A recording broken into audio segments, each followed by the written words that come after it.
Da, nemoj. Kako si ti peder, rekao. Znači.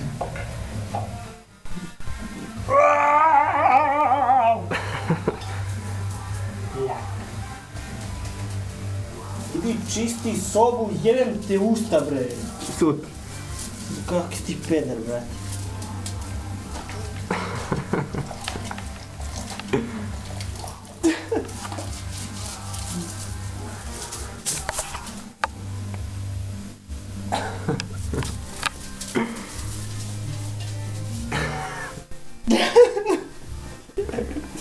Majstor! A? Evo da vidimo kako nam izgleda WC. Sad, čisto kad je... Sad da brisao. Jak. Svojim belim rukavicama. Nemam čudo. Čački nos sad bravo. To je to! Tu, mamu, ti jebim u pičku.